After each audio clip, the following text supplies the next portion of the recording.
Assalamualaikum, salam Malaysia Madani. Berikut rangkuman berita utama hari ini.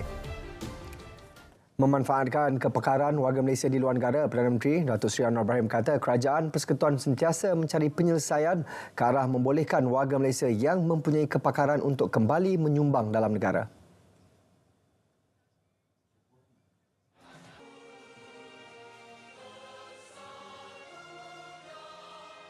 Minister Saifuddin mentioned the effort to facilitate approvals for the status of those who encounter problems in terms of the permits or residence back into Malaysia, which can be done. But I think your question refers to engaging through some of our other agencies. MITI is one, or higher education, or even Ministry of Economy, to try and engage to make sure those who can contribute, encouraged to be back home, and to place them in the specific areas of competence that they can further contribute. Datuk Seri Anwar menjawab soalan diaspora dan pelajar-pelajar Malaysia di New York pada majlis makan malam bersama Perdana Menteri. Tangani Islamofobia dengan kebijaksanaan. Datuk Seri Anwar Ibrahim berkata tindak balas terhadap kebencian terhadap Islam tidak seharusnya dilakukan dengan cara yang tidak sepatutnya. Sebaliknya, ia perlu ditangani dengan pengetahuan. You can reject if you choose to, but please do take a look and understand, not fight out of ignorance. And I popularized this idea promoted by a Palestinian scholar when he said, it's not a clash of civilization. It's not a hatred of others through knowledge and understanding. It is a clash of ignorance of the jahil towards others. And it is also a reminder to us Muslims. You condemn others for their ignorance towards you. Please don't repeat that mistake. Tambahannya, perkara itu perlu dilakukan secara dakwah dengan sikap hormat, ihsan dan rahmah. Datuk Seri Anwar merupakan pemimpin asing pertama diberi penghormatan menyampaikan khutbah Jumaat oleh masjid pertama di New York ini yang dibuka pada 25 September 1995. Selepas solat Jumaat, beliau mengislamkan dengan memimpin syahadah seorang saudara baru dari Manhattan, New York, Andrew Vinyls, 29 tahun. Kementerian Perdagangan Dalam Negeri dan Kos Sara Hidup KPDN meningkatkan bilangan tenaga kerja untuk tugas pemantauan. Ia bagi menambah baik Op Jamin Fasa 2 yang menumpukan kepada pemantauan bekalan dan harga beras di seluruh negara. Pemangku Menteri KPDN Datuk Armizan Muhammad Ali berkata penambahan seramai 900 pegawai pemantau harga KPDN menjadikan keseluruhan tenaga kerja terlibat seramai 2,390 orang menyaksikan 8,684 buah premis berjaya diperiksa secara kumulatif. Setakat semalam, sebanyak 213 aduan diterima berkaitan isu beras dan sebanyak 8,684 pemeriksaan di seluruh negara membabitkan pelbagai peringkat rantaian pengedaran. Lembaga Pertubuhan Peladang LPP memberi jaminan bekalan beras putih tempatan mencukupi. Ketua Pengarah LPP Datuk Azulita Salim mengesahkan beras putih tempatan dibekalkan ke 40 premis di bawah LPP. Ia termasuk di 23 peladang outlet, 8 agrobazar pertubuhan peladang dan 9 kedai peladang.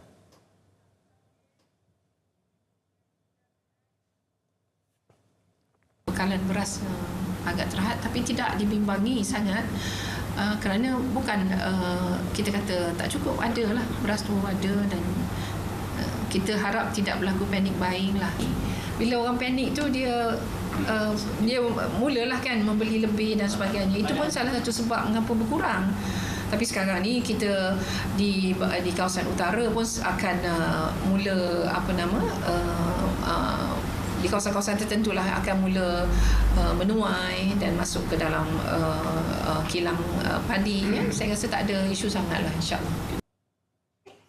Jumlah pengedaran di bawah LPP untuk tempoh sehingga hujung tahun ini ialah 300 tan metrik, manakala Fama pula sebanyak 400 tan metrik. Langkah Kementerian Perdagangan Dalam Negeri dan Kos Sara Hidup KPDN Kedah mengadakan jualan beras import pada harga rahmah di setiap program jualan rahmah di seluruh negara disambut baik Pertubuhan Badan Bukan Kerajaan NGO. Langkah itu membolehkan rakyat terutama golongan B40 mendapat bekalan beras pada harga berpatutan.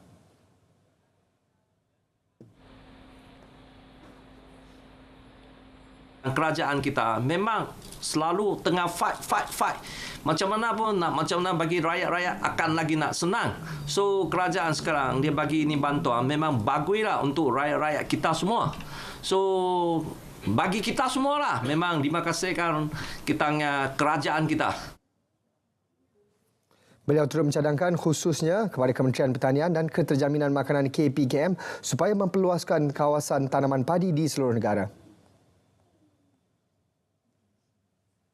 Suruhanjaya Integriti Agensi Penguatkuasaan mengendali aduan orang ramai dan menjalankan siasatan mengenai salah laku pegawai penguatkuasa dan agensi penguatkuasaan dengan tegas, telus dan efisien. Sila layari www.eaic.gov.my.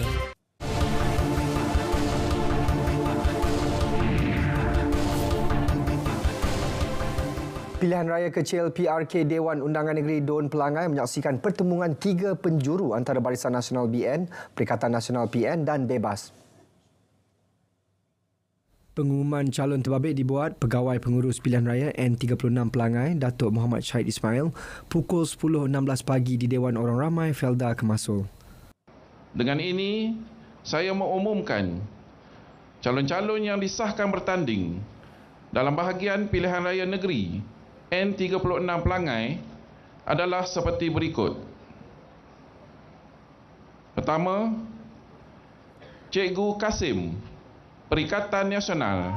Kedua, Hasli Helmi DM bin Zul Hasli, Parti Bebas Kereta.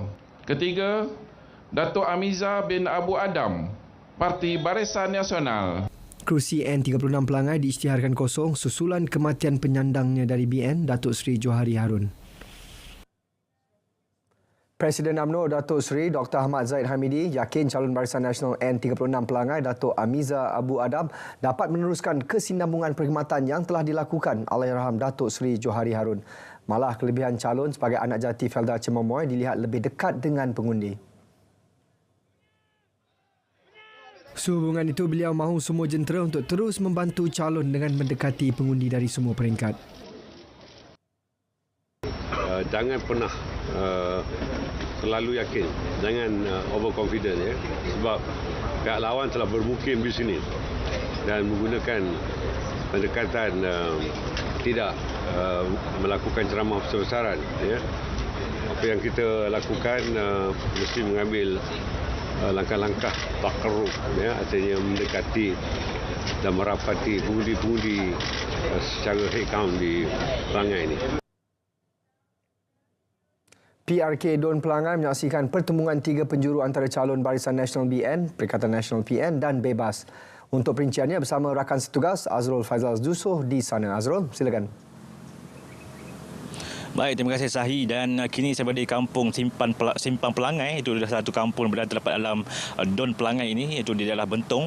Dan pastinya pada hari ini telah pun semua maklum selesainya proses penambahan calon yang telah berlangsung pada sebelah pagi tadi. Dan untuk makluman secara rasminya pada pertandingan bagi Don Pelangai ini menyaksikan 3 penjuru di antara calon Barisan Nasional, Perikatan Nasional dan juga Bebas. Dan untuk makluman juga iaitu calon daripada Barisan Nasional atau BN diwakili oleh Datuk Amizar Abu Adam, selanjutnya untuk PN diwakili oleh Kasim Samad, dan untuk calon bebas oleh Hasli Helmi DM Zul Hasli. Itu antara yang telah pun diterima kertas penamaan pada pagi tadi. Dan untuk makluman juga pada hari ini telah pun secara rasminya bermulanya fasa kempen bagi Don Pelangai ini, dan pada malam ini akan diberitakan ada beberapa sesi ceramah yang bakal berlangsung oleh parti-parti yang bertanding pada kali ini. Dan untuk makluman juga, untuk Don ini telah pun diisytiharkan kosong susulan penyandangnya Datuk Seri Johari Harun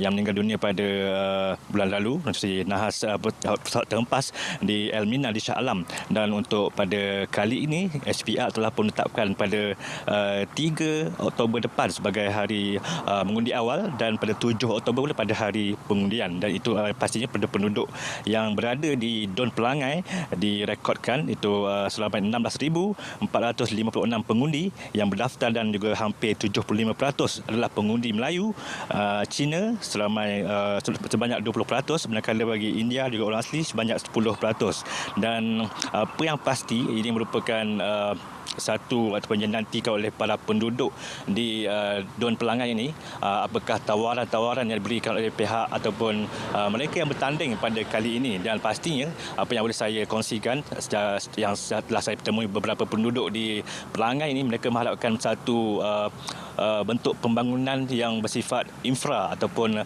fizikal untuk mereka, terutama di penduduk Pelangai yang kita maklum bahawa mereka berada di daerah Bentong ataupun Parlimen Bentong, namun mereka adalah berada berhampiran dengan sepadan di Negeri Sembilan. Jadi ini merupakan satu jarak yang agak jauh untuk ke bandar-bandar tu yang terdekat seperti di Bera dan juga di Karak. Dan untuk pada kali ini juga kita akan menyaksikan juga apakah pula tawaran terbaik yang bakal diberikan oleh mereka yang bertanding. Pastinya para penduduk di sini juga ingin juga memberikan ataupun respon kepada para pemimpin yang bakal berkunjung ke kampung ini. Mereka akan menyuarakan apakah hasrat mereka untuk dalam PRK pada kali ini. Jadi sekiranya itu tempat saya kongsikan pada kali ini, dan nanti lagi untuk lain-lain informasi dan kita terus kembali bersama sahabat saya Sahi di Angkasa Puri. Silakan. Baik Azrul, terima kasih. Polis Pahang menasihati semua parti politik yang terbabit kempen PRK Don Pelangai agar sentiasa mematuhi undang-undang. Ia termasuk tidak menyentuh isu kaum, agama dan institusi diraja 3R sepanjang tempoh berkempen. Ketua Polis Pahang, Datuk Seri Yahya Othman berkata pihak polis tidak akan berkompromi dengan mana-mana pihak yang melanggar undang-undang semasa tempoh berkempen. Saya juga menasihatkan pada semua penyokong-penyokong supaya dapat mematuhi ataupun memelihara demokrasi ataupun mengelakkan daripada perkara-perkara yang melibatkan ketenteraman awam seperti dalam ucapan-ucapan yang diberikan, supaya tidak ada perkara-perkara yang lebih menghasut dan boleh menyebabkan ketenteraman awam terjejas. Dia menyatakan selepas majlis perasmian Jambatan Al-Sultan Abdullah di Guai Bera. Yang di-Pertuan Agong Al-Sultan Abdullah Riyatuddin Al-Mustafa Billah Shah berkenan mencemaduli menyempurnakan perasmian Jambatan Guai di kampung seberang Guai Pahang. Baginda juga berkenan supaya jambatan merentangi Sungai Pahang sepanjang 770 meter dengan jalan 799 meter yang bernilai 98.5 juta ringgit itu dinamakan sebagai Jambatan Al-Sultan Abdullah. Al-Sultan Abdullah bertitah pembinaan jambatan itu diharapkan bukan sahaja menjadi penghubung dua tebing perairan atau pengukuh silaturahim, namun juga sebagai pembawa kemajuan ke kawasan yang dihubungkan. Alhamdulillah. Bersyukur kepada Allah SWT dengan limpah dan inayahnya. Dapat saya berangkat ke daerah Bera untuk merasmi dan memasyurkan jambatan yang melintasi Sungai Pahang yang menghubungkan Kampung Guai dengan Kampung Seberang Guai, daerah Bera, Negeri Pahang Darul. Pembinaan jambatan tersebut susulan bencana banjir yang berlaku pada tahun 2014. Jambatan yang dibina sejak 2016 oleh Kementerian Kemajuan Desa dan Wilayah KKDW turut memendekkan perjalanan ke Bandar Temeloh dan Kuantan.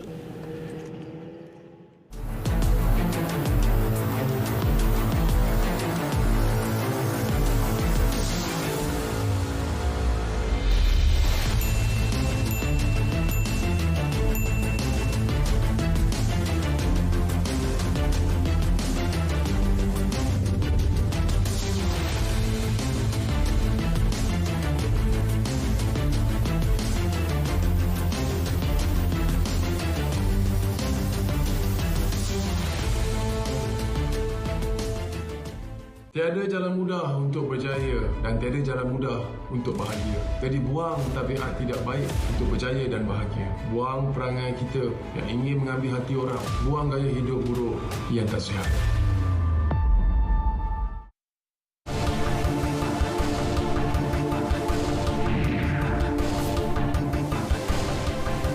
Kita ke Bumi Kenyalang. Antara paparan hari ini, pembiayaan bagi pembinaan infrastruktur penanaman padi di Sarawak akan dibincang bersama Kerajaan Persekutuan.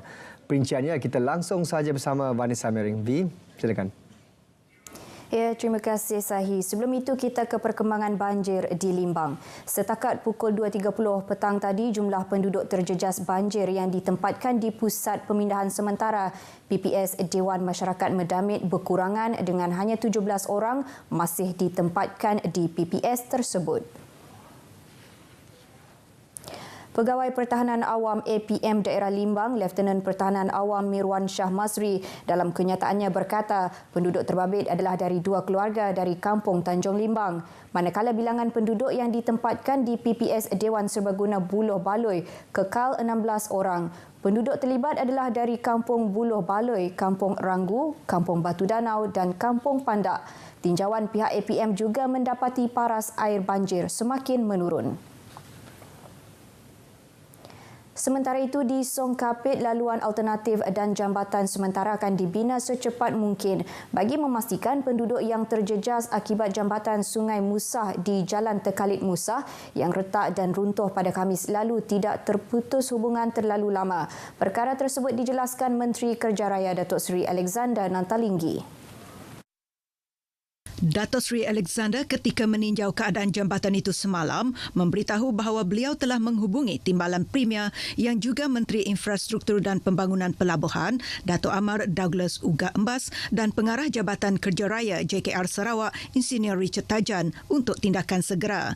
Bagi tindakan jangka masa panjang, beliau memberi tanggungjawab kepada JKR Sarawak mengenal pasti punca kerosakan tersebut, seterusnya mencari langkah yang sesuai dan tepat untuk membaiki jambatan itu. Datuk Seri Alexander yang juga ahli Parlimen Kapit berkata, jalan tersebut merupakan jalan negeri dan di bawah bidang kuasa JKR Sarawak.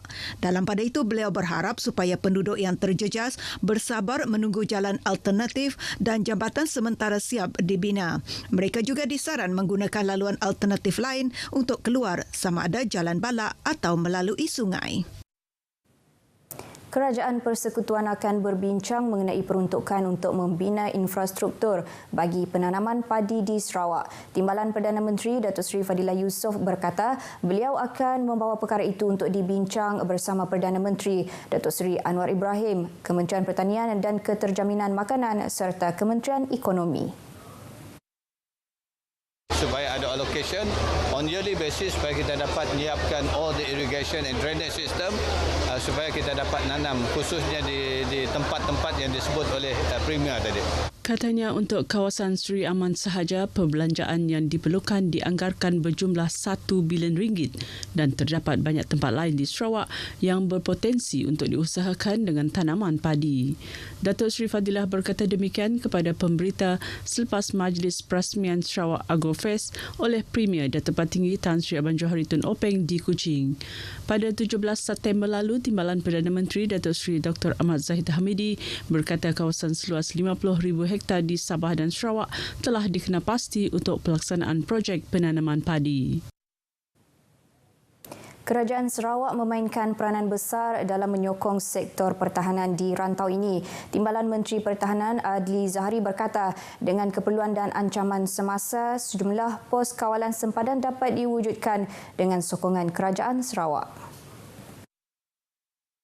Peranan yang dimainkan oleh Premier Sarawak sendiri dan Kerajaan Negeri Sarawak cukuplah besar kerana mereka telah memberikan banyak kerjasama terutamanya dalam isu-isu yang melibatkan pemberian tanah dan penyelesaian isu-isu yang berkaitan dengan bagaimana kita mahu menyelesaikan isu tanah bagi pembangunan pos-pos kita.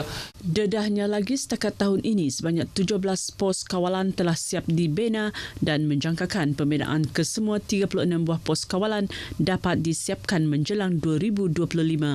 Adli bercakap kepada pemberita selepas lawatan ke Markas Taktikal Balai Ringin di Serian. Beliau sebelum itu turut menyempurnakan majlis kenaikan pangkat kepada 8 anggota ATM di Kem Terbabit. Turut hadir Ahli Parlimen Seri Aman Datuk Seri Doris Sofia Brody. Perarakan Tanglong Sempena Fiesta Kebudayaan Tionghoa Antarabangsa Limbang bakal berlangsung malam ini di Bandar Limbang. Fiesta kebudayaan kali ini menghimpunkan masyarakat Tionghoa dari seluruh Kepulauan Borneo termasuk jemputan khas dari Taiwan yang akan membuat persembahan. Fiesta yang telah bermula sejak semalam akan dimeriahkan dengan pelbagai acara melibatkan komuniti setempat. Antaranya senam aerobik, acara larian, pertandingan mewarna kanak-kanak, pameran melibatkan agensi kerajaan serta pameran kebudayaan Tionghoa. Turut memeriahkan fiesta, Studio Mini Limbang FM yang menampilkan selebriti Limbang FM. Sangat seronok dan juga sambil-sambil itu kita banyak game dah. Setiap stesen kami ni buat game, walaupun kami berlari dalam 7 km tapi setiap stesen kami buat larian game lah, ada game yang untuk menceriakan sebenarnya. Pesta kebudayaan Tionghoa ni lebih ia adalah salah satunya program untuk harmonikan lebih kepada perkauman supaya kita ni open. Saya first time hadir untuk ke pesta kebudayaan ni. Teruja, sangat teruja disebabkan saya dekat Semenanjung memang ada tapi tak dilakukan dengan sebesar-besar macam ni. So dengan adanya majlis ataupun pesta kebudayaan ni, saya daripada Semenanjung kiranya dapat explore satu benda yang baru untuk pesta kebudayaan di Sabah Sarawak ni lah. Fiesta anjuran bersama kuasaan rukun tetangga KRT Pekan dan pejabat residen bahagian Limbang akan berlangsung sehingga esok di dataran tebingan Sungai Limbang. Perkongsian itu tadi mengakhiri berita dari Sarawak. Salam Malaysia Madani. Kita kembali bersama Sahidi Angkasa Puri. Silakan. Baik, Bi, terima kasih. Bagi mengetahui perkembangan cuaca semasa seluruh negara, bersama pegawai Met Malaysia Atika Marziah Mohtar. Assalamualaikum dan Malaysia Madani. Kita mulakan laporan cuaca dengan melihat terlebih dahulu pada paparan imej carta angin semasa di mana diperhatikan keadaan angin di rantau negara kini lebih dipengaruhi oleh angin dari arah baratan dengan terdapat kawasan penumpuan angin kencang di sekitar bahagian utara Semenanjung yang boleh memberikan kesan keadaan hujan lebat berserta rebut petir dan juga angin kencang dalam tempoh yang lebih lama, terutamanya melibatkan negeri-negeri di bahagian utara Semenanjung dan juga melibatkan kawasan perairan negeri terbabit. Dan hal ini juga dapat kita lihat melalui paparan imej gemar radar semasa di mana diperhatikan keadaan hujan lebat beserta rebut petir dan juga angin kencang telah berlaku sejak dari awal pagi tadi melibatkan negeri Perlis, Kedah dan juga Perak. Dan kelompok awan membawa hujan ini juga dijangkakan boleh bergerak ke arah timur dan sekaligus memberikan kesan keadaan hujan terutamanya melibatkan negeri Kelantan, Pahang dan juga Terengganu menjelang awal malam nanti. Selain itu, keadaan hujan melibatkan negeri Pahang dan juga timur negeri Johor ini juga dijangkakan boleh berterusan sehingga ke malam nanti.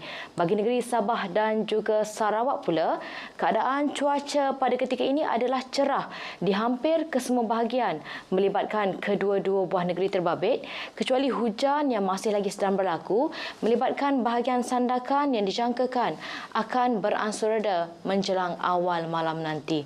Baik, ini sahaja ramalan cuaca yang dapat saya kongsikan pada petang ini. Untuk mendapatkan maklumat cuaca yang lebih terperinci, anda boleh layari laman sesawang kami di www.met.gov.my atau menerusi laman sosial media kami seperti yang telah tertera di sini. Sekian dahulu dari Jabatan Meteorologi Malaysia, saya Atika Marziah. Assalamualaikum dan salam sejahtera.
Antara fokus negeri di bawah bayu, situasi semasa banjir di Beaufort.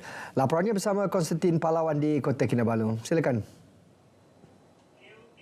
Baik Sahih, perkembangan dari Sabah dimulakan dengan situasi banjir semasa banjir di daerah Beaufort. Setakat 4 petang, jumlah penduduk terjejas ditempatkan di Pusat Pemindahan Sementara PPS Selagon meningkat kepada 52 keluarga melibatkan 163 penduduk. Ketua Balai Bomba Beaufort Muhammad Hasbullah Nenggok yang ditemui RTM ketika tinjauan di Beaufort memaklumkan penduduk terjejas adalah dari Kampung Suasa. Agensi penyelamat sedang mengeluarkan mangsa di Kampung Bangkalalak dan juga kemungkinan di Kampung Bakalau jugalah. Atas saranan daripada pihak penyelamat, diminta kampung-kampung sentiasa alertlah dengan banjir di kawasan masing-masing dan sentiasa mendengar arahan dari semasa ke semasalah daripada agensi penyelamat. Sementara itu, penduduk terjejas berharap bantuan disalurkan bagi meringankan beban mereka. Saya berharaplah kan pihak yang berwajib ni kan kerajaan ni untuk membantu kami lah yang dalam 1 tahun ada 3 kali lah saya rasa berpindah di sini pusat pemindahan membantu kami apa sajalah dari segi makanan. Kementerian Pendidikan melalui Jabatan Pendidikan Negeri melaksana program saringan dan pengesahan murid berkeperluan pendidikan khas di Pulau Gaya, Kota Kinabalu.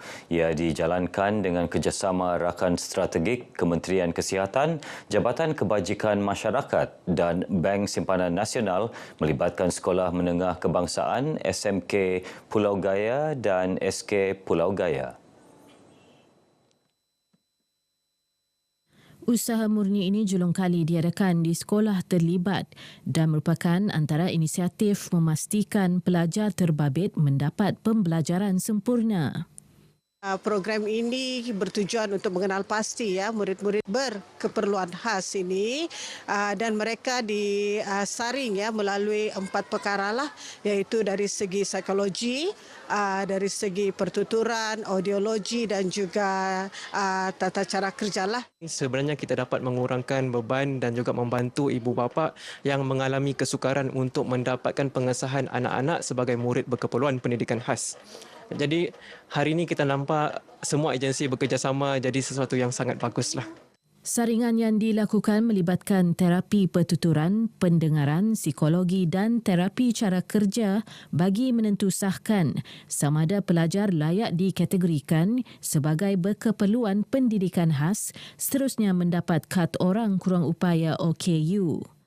Pihak sekolah amatlah berharap kelas pendidikan khas ini akan diwujudkan di sekolah ini bagi memberi pendidikan yang sempurna kepada anak-anak yang berkeperluan khas ini. Adanya program seumpama ini, kami bersyukur kerana sekiranya ada sekolah peruntukan khas yang di SK Pulau Gaya ini, maka kami tidak akan ke bandar lagi. Kerana kalau di bandar banyak kos. Tambang, lepas itu tambang kereta lagi. Program 2 hari ini melibatkan 58 pelajar SMK Pulau Gaya dan 33 murid SK Pulau Gaya. Sementara itu, 30 kumpulan pembentang dan 36 pempamer menjayakan kolokium kajian tindakan dan pameran inovasi pendidikan Islam dan bahasa Arab peringkat kebangsaan di Pusat Islam Universiti Malaysia Sabah UMS, Kota Kinabalu. Ia dianjurkan Jabatan Pendidikan Negeri dengan kerjasama Bahagian Pendidikan Islam KPM dan UMS selama 2 hari. Berucap merasmikan penutupan kolokium dan pameran ini, Naib Chancellor UMS Profesor Datuk Dr. Kasim Mansur berkata, program tersebut dapat memperkasa inovasi, seterusnya melestarikan pendidikan Islam dan bahasa Arab ke peringkat lebih tinggi. Sesuai dengan temanya menanggapi kesenjangan digital dalam pengajaran dan pembelajaran pendidikan Islam dan bahasa Arab, ia juga menjadi wadah serta daya penggerak budaya kecemerlangan. Dalam pada itu, Pengarah Jabatan Pendidikan Negeri Raisin Saidin memuji para guru pendidikan Islam yang telah berusaha meningkatkan sistem pengajaran demi pelajar. penglibatan daripada guru-guru pendidikan Islam daripada Sabah sendiri, Sarawak dan Labuan, termasuklah daripada Perak, telah menunjukkan betapa guru-guru pendidikan Islam ini mempunyai inovasi yang tersendiri dalam melaksanakan kaedah PNP yang terbaik untuk anak-anak murid kami. Sementara itu, penerima anugerah pempamer terbaik mengharapkan inovasi yang dihasilkan dapat menjadikan pelajar lebih berminat mendalami bahasa Arab. Saya hadir ke sini untuk mempamerkan inovasi pendidikan saya, iaitu yang saya namakan sebagai Traffic Arab 2.0. Traffic Arab ini membantu pelajar-pelajar khususnya yang mengambil subjek bahasa Arab untuk mengetahui atau membezakan setiap Arab bagi setiap tajuk-tajuk nahwu. Dia berbentuk sekepingkat yang boleh pelajar bawa ke mana-mana. 4 wartawan RTM Sabah mengungguli Anugerah Wartawan Ozon 2023 anjuran Jabatan Alam Sekitar Sabah sempena sambutan Hari Ozon Sedunia peringkat negeri yang diadakan di Sandakan Rainforest Park. Ia hasil pelaporan berita berkisar alam sekitar dengan tema utama Ozon. Sahira Samain dengan laporan pembangunan lestari menjadi pemenang utama sekaligus membawa pulang wang tunai RM1,000. Sementara tempat kedua dan ketiga masing-masing dimenangi Magdalena Depol dengan laporan e-waste dan Doni Ijom laporan kebakaran tanah gambut, manakala seorang lagi wartawan RTM, Godfrey Lee, di tempat keempat dengan laporan pembersihan pantai. Anugerah disampaikan Pegawai Khas Ahli Parlimen Sandakan Vivian Wong, Tang Su Ching. Terdahulu dalam ucapan Vivian yang dibacakan Tang sempena perasmian sambutan ini berkata, program seumpama penting dalam meningkatkan kesedaran masyarakat mengenai isu penipisan dan pemuliharaan lapisan ozon. Ia juga menyalurkan informasi berkaitan undang-undang, peraturan dan program kawalan penggunaan klorofluorokarbon (CFC) dan hidroklorofluorokarbon (HCFC). Pelbagai aktiviti menarik diadakan sempena program, antaranya senam aerobik, fun run, penanaman pokok dan kuis. Teknologi AI generatif berupaya membantu mentransformasi perkhidmatan awam agar lebih cekap dan efisien.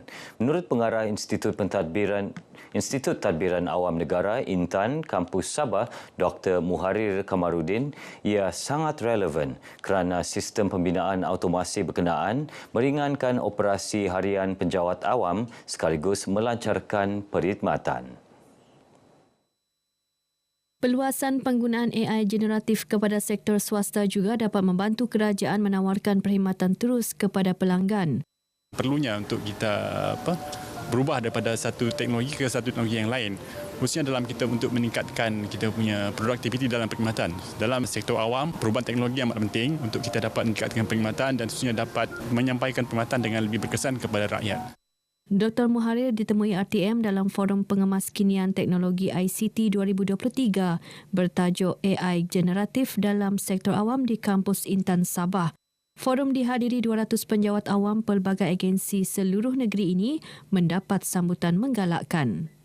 Forum ni banyak membantu, terutama hala tuju kerajaan kita ke arah digital kan. Transformasi digital, My Digital, inisiatif yang telah dibawa kerajaan.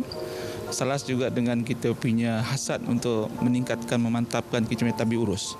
Kita lihat teknologi AI ini merupakan satu teknologi baru yang telah semakin berkembang di sektor perkhidmatan awam yang banyak membantu untuk meningkatkan mutu perkhidmatan dari segi kecekapan dan menambahkan tahap kompetensi dalam sektor awam. Dan akhir sekali dari Sabah, perlawanan Persahabatan Bola Sepak antara pasukan Parti Bersatu Sabah PBS dan Persatuan Wartawan Sabah SJA berakhir dengan kemenangan memihak SJA 8-6 di Stadium Likas. Perlawanan diadakan bersempena Persidangan Agung Tahunan PBS ke-38. Aktiviti berkenaan merupakan wadah mengeratkan silaturahim bersama pengamal media. Terima kasih di atas kehadiran rekan-rekan media, kami sangat menghargainya pada hari ini. Ramai dari kalangan ahli-ahli Parti Bersatu Sabah bermain dengan pihak media pada petang ini bertujuan untuk merapatkan ahli-ahli politik kepada pihak wartawan. So hari ini penganjuran sangat berjaya sekali. Ini adalah satu persahabatan memang untuk menghebohkan kongres kita pada yang ke-38 ini. Dan of course kita mencari rakan sahabat daripada media yang memang kita selalu bersama-sama. This is a good match because we have a chance to mix with the political party like Parti Bersatu Sabah, and in the meantime we build a bond as well as we can try to help us strengthen our relations with the government. Perlawanan ini turut dihadiri Ahli Majlis Tertinggi dan Pemuda PBS. Sekian paparan dari Negeri di Bawah Bayu bersama saya Konstantin Pahlawan. Untuk lebih banyak perkembangan lain, kembali bersama Sahih di Angkasa Puri. Silakan. Terima kasih Konstantin.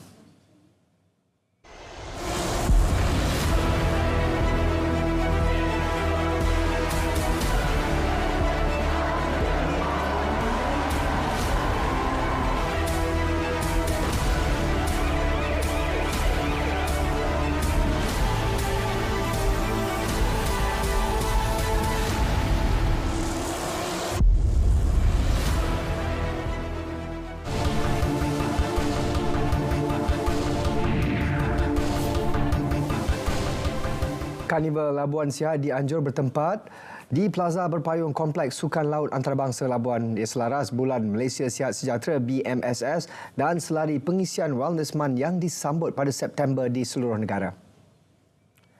Majlis disempurnakan Timbalan Pengurusi Perbadanan Labuan Simsudin Siddiq. Dalam ucapannya, beliau menyeru warga pulau untuk menjaga kesihatan demi kesejahteraan sepanjang hayat. Melalui program seperti itu, ia dapat merealisasikan hasrat kerajaan ke arah melahirkan rakyat Malaysia yang sihat minda dan fizikal menerusi pembudayaan gaya hidup sihat. Pelbagai acara diadakan termasuk larian Labuan Sihat yang disertai lebih 100 peserta dan pelbagai aktiviti menarik lain. Program mendapat kerjasama padu rakan strategik baik, agensi kerajaan, NGO dan juga swasta.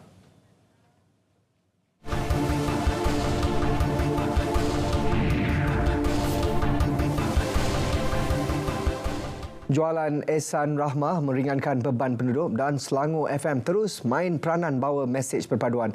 Samsia Samsi teruskan langsung dari Selangor. Baik, terima kasih Syahir. Kira-kira 200 penduduk di Bandar Sungai Buaya Hulu Selangor mendapat manfaat menerusi jualan Ehsan Rahmah JER. Seawal pukul 7 pagi, mereka telah beratur untuk membeli barangan keperluan asas dengan harga lebih murah daripada pasaran.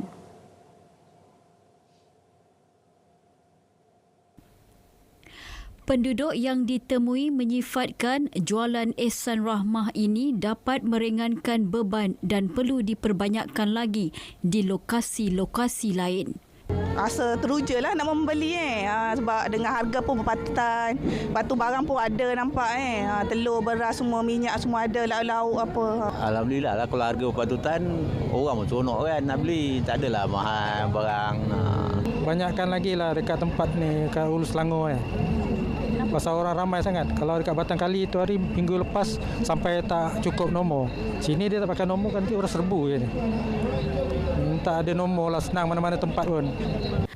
Hari ini sebanyak 500 ekor ayam, beras 5 kilogram, 300 kampet, telur 300 papan, daging sejuk beku 200 dan minyak masak 5 kilogram, 72 botol disediakan.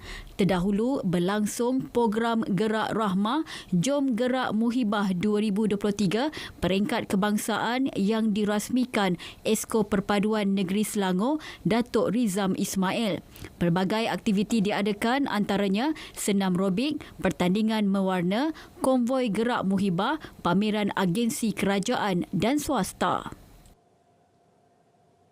Hutan simpanan kekal di Selangor kini sebanyak 250,739.33 hektar iaitu 31.7% daripada keseluruhan negeri ini.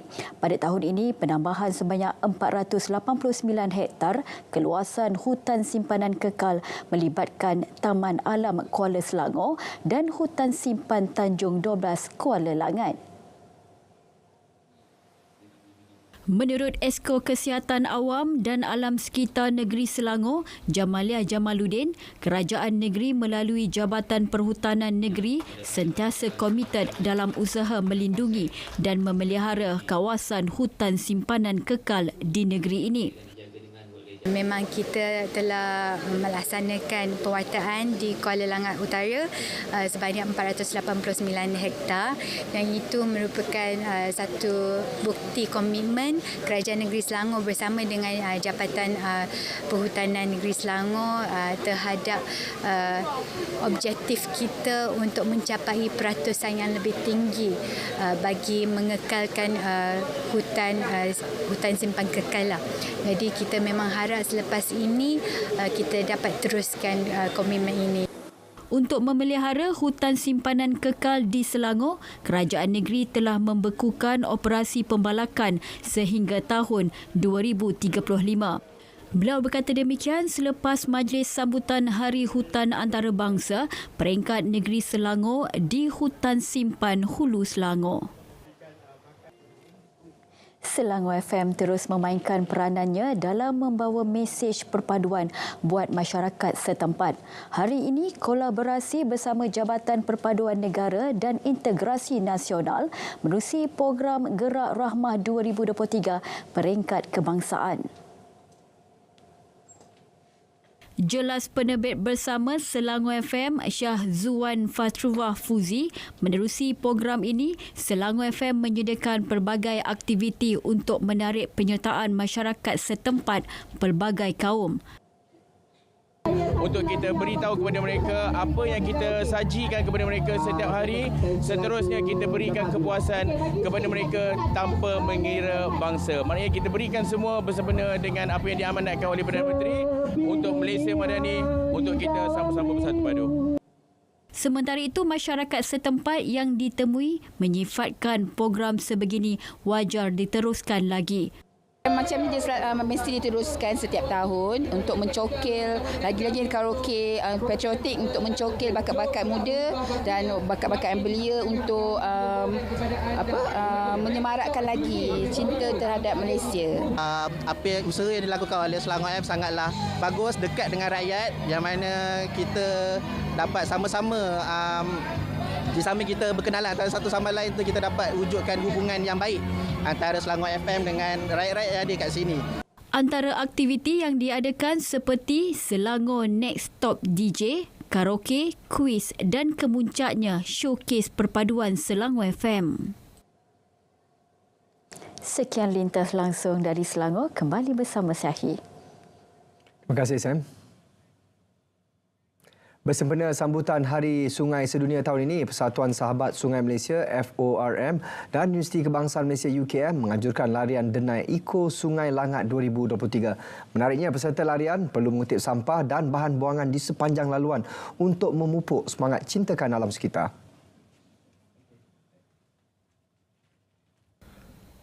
Program yang julung kali diadakan ini bertujuan memberi pendedahan kepada masyarakat tentang kepentingan tanggungjawab menjaga alam sekitar.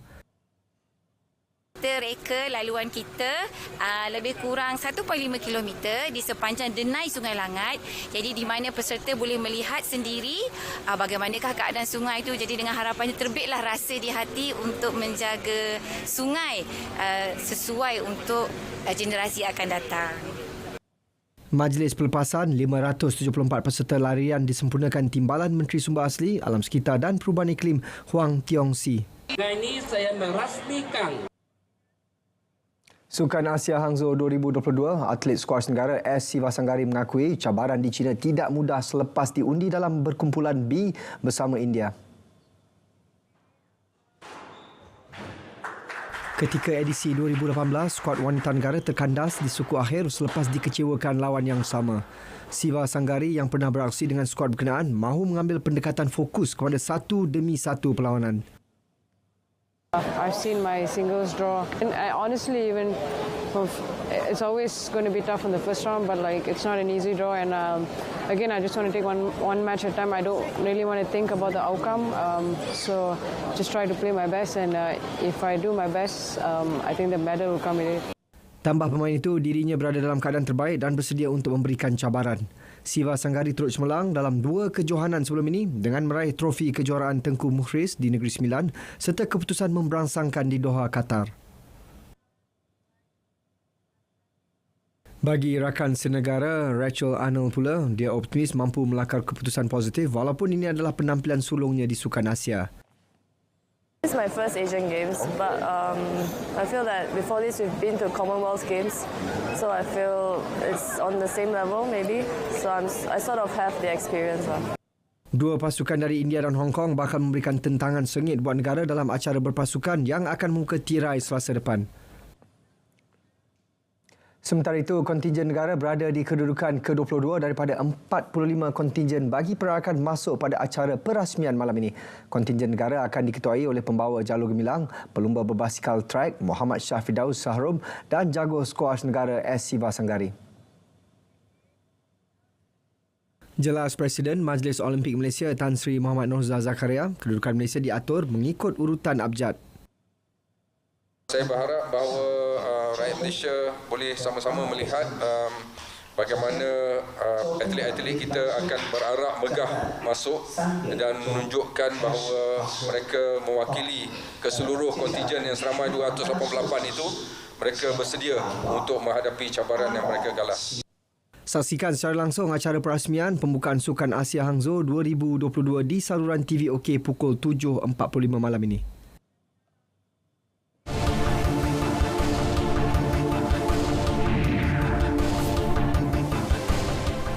Peranan media arus perdana terus diperkasa bagi menangkis berita palsu dan jenayah cyber di media sosial. Timbalan Menteri Komunikasi dan Digital Teo Ni Cheng berkata, ini kerana kebanyakan maklumat diperoleh menerusi platform itu tidak diketahui sumbernya dan berpotensi menyumbang pada penularan berita palsu. Jadi kita lagilah perlulah bergantung kepada media-media sepertilah yang establish ini, tak kira lah bernama LTM, Astro, Sinco, Sinar Harian dan sebagainya, supaya kita mendidik rakyat jelata apabila mereka nak dapatkan informasi, mereka dapat informasi tersebut daripada sumber yang sahkan, kita boleh sahkan, dan bukanlah khabar angin ataupun cerita-cerita yang berbentuk hearsay sahaja.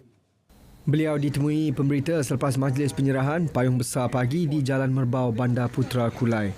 Jelas beliau, media juga berfungsi secara 2 hala, iaitu melaporkan informasi hala tuju dan polisi baharu kerajaan serta menyampaikan hasrat dan kritikan rakyat. Jabatan Pengangkutan Jalan JPJ Johor mengeluarkan 111 notis saman terhadap pengguna jalan raya atas pelbagai kesalahan. JPJ Johor juga menyita 34 buah motosikal kerana digunakan oleh warga asing. Operasi khas ini dijalankan di Taman Desa Cemerlang, Ulu Tiram, Johor Bahru.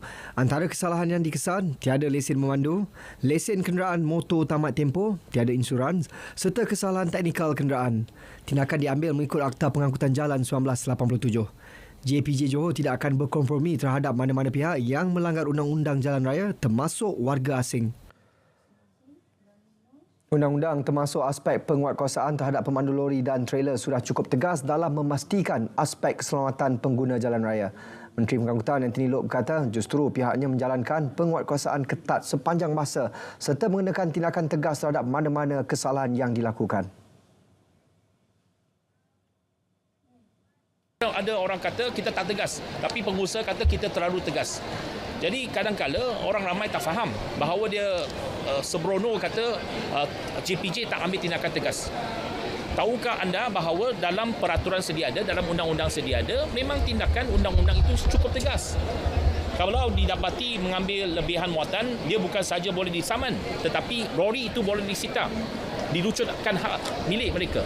Dan memang ada kes dekat mahkamah sekarang yang kita telah bawa ke mahkamah, itu mahkamah kena putuskan. Jadi tidak timbul soal bahawa tidak ada undang-undang yang tegas. Beliau ditemui selepas menghadiri program kerjaya Act Pengangkutan dinilai. Kementerian Pertahanan menyeru Bukan Bumiputera untuk menyertai pasukan Angkatan Tentera Malaysia ATM. Menteri Pertahanan Datuk Seri Muhammad Hassan berkata kadar penyertaan Bukan Bumiputera dalam pasukan keselamatan masih rendah. saya menyeru, saya berharap supaya tampillah seramai mungkin anak-anak kaum bukan Bumi Putra, terutamanya daripada kaum Tionghoa, untuk menyertai kerjaya sebagai seorang tentera. Emolumen pun ataupun gaji pun tidak seperti dulu, gaji pun sudah baik, dan perkhidmatan pun baik. Jadi apa yang perlu kita lakukan ialah ibu bapa ataupun pihak-pihak tertentu, NGO bantu kami agar kami dapat melihat peratusan penyertaan anak-anak bukan Bumi Putra akan meningkat di masa-masa yang akan datang. Beliau ditemui selepas acara perbarisan tamat latihan prajurit muda lelaki Siri 197-2023 dan wanita Siri 48 2023 di Pusat Latihan Asas Tentera Darat Port Dickson. Seramai 1,013 prajurit muda tentera darat yang terdiri daripada 661 orang lelaki dan 352 wanita berjaya menamatkan latihan asas ketenteraan selama 6 bulan di pusat latihan itu. Peranan golongan belia sangat penting dalam penglibatan dan sumbangan secara aktif bagi memperkukuhkan semangat Malaysia Madani.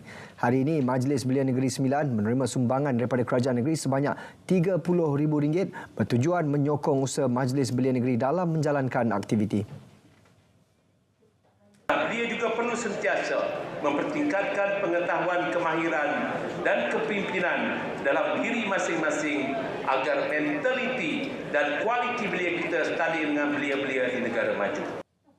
Beliau berucap pada majlis sambutan Hari Belia Peringkat Negeri Sembilan di Seremban. Sementara itu, Exco Pembangunan Belia dan Sukan Mustafa Nagor menegaskan golongan belia merupakan tunjang kepada pemantapan kerajaan perpaduan.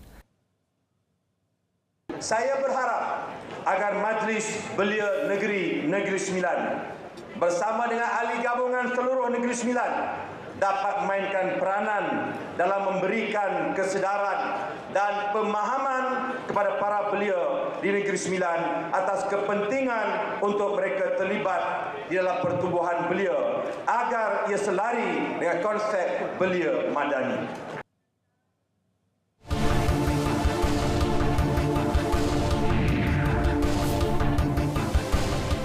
Polis Perak berjaya menahan 6 lelaki disyaki terlibat kes samun kilang elektronik di Ipoh. Penahanan kesemua suspek berusia 27 hingga 47 tahun dilakukan di beberapa lokasi sekitar Ipoh, Pulau Pinang dan Selangor. Ketua Polis Daerah Ipoh, ACP Yahya Hassan berkata kejadian samun tersebut berlaku pada 14 September lalu. Sekumpulan lelaki telah memecah masuk ke dalam kawasan kilang dan mengikat pengawal keselamatan sebelum melarikan bahan logam mampat bernilai RM180,000. Polis kemudian melancarkan Op Cargo Karsem dengan mengumpulkan maklumat dan risikan sehingga tertangkapnya ke-6 suspek pada 21 dan 22 September lalu. Semakan mendapati 5 suspek memiliki rekod jenayah pelbagai kesalahan, manakala salah seorang suspek turut positif dadah. Kesemua suspek direman 5 hari sehingga 26 September untuk siasatan lanjut.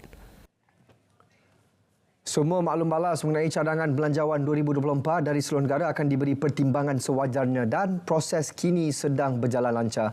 Timbalan Menteri Kewangan Steven Sim kata ini kerana maklumat oleh pelbagai lapisan masyarakat akan diberi keutamaan oleh kerajaan perpaduan. Kita dah kira selesailah majlis libat urus di seluruh negara dan dapat penyertaan hampir 8,000 orang secara bersemuka. Itu sesi libat urus secara bersemuka lah di peringkat negeri, di peringkat sektor, di peringkat kementerian. Dan kemudian kita dapat maklum balas melalui portal Kementerian Kewangan lebih kurang 10,000 maklum balas. Jadi semua ini akan dirumuskan dan dipertimbangkan untuk masuk dalam belanjawan 2024. Beliau ditemui selepas Majlis Jualan Rahmah Kasih Sayang peringkat Parlimen Bukit Mentajam. Sebuah buku bertajuk Birds of Perlis State Park at Wang Kelian Perlis diterbitkan sempena sambutan Hari Ulang Tahun Keputeraan Raja Perlis Tuanku Syed Sirajuddin Jamalulail ke-80.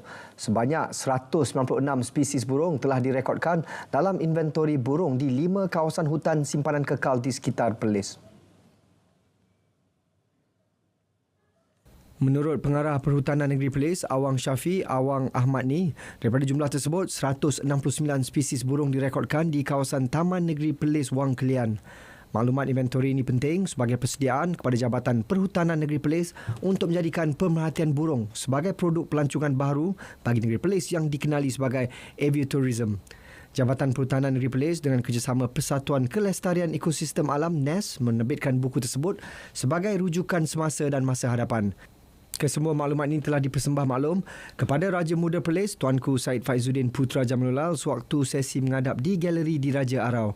Tuanku Said Faizuddin Putra menzahirkan agar penerbitan buku-buku ini selain bagi memantapkan lagi rekod yang ada, ianya juga dapat terus mewar-warkan lagi Taman Negeri Perlis di Wang Kelian sebagai habitat terbaik bagi burung-burung yang jarang ditemui. Ini sebahagian promosi Tahun Melawat Perlis 2024-2025 dan pada masa yang sama dapat meningkatkan lagi kesedaran tentang kepentingan pemeliharaan hutan batu kapur yang unik supaya dapat dimanfaatkan oleh penduduk setempat dan juga para pengunjung secara lestari. Bagi mengeratkan silaturahim di antara pengamal media di utara, Persatuan Wartawan Perlis PWP menganjurkan kejohanan futsal media utara. Selain itu, ia turut menjadi media mempromosikan pelancongan di negeri tersebut. Kejohanan berkenaan disertai oleh Persatuan Wartawan Perlis PWP, Kelab Media Elit Kedah dan Media Perak. Presiden PWP Syed Azlan Syed Hizar berkata penganjuran kejohanan ini mencapai matlamat tersendiri dalam menjadikan wartawan Zon Utara sebagai duta dalam mempromosikan pelancongan negeri ini. Kita memanggil media-media ini untuk kita memberi pendedahan ataupun exposure kepada mereka. Pada masa sama, contohnya lah, saya bagi contoh, kita memanggil mereka datang ke sini dan mereka boleh melawat tempat-tempat menarik di negeri Perlis ini. Dan sebagai contoh, Perak dah bermalam di sini. Sekaligus orang kata memberi limpahan ekonomi lah, spill over ekonomi kepada penduduk di sini jugalah. Dan kita juga ingin meningkatkan, orang kata nak menjadikan sukan itu sebagai salah satu aktiviti untuk pelancongan ataupun kita panggil sport tourism. Beliau berkata demikian ketika ditemui RTM di Mata Air Kangar Perlis. Pasukan Kelab Elit Kedah A menjuarai perlawanan selepas menumpaskan Kelab Elit Kedah B sekaligus menjadi juara bertahan sepanjang 2 tahun. 76 minit tanpa henti. 76 minutes non-stop.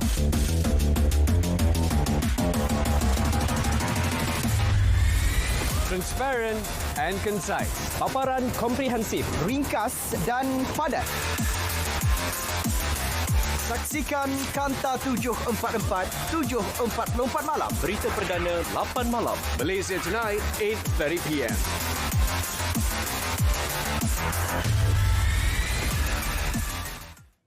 Berita wilayah berakhir di sini. Saya Sahih Samsudin, Malaysia Madani. Tekad perpaduan penuhi harapan.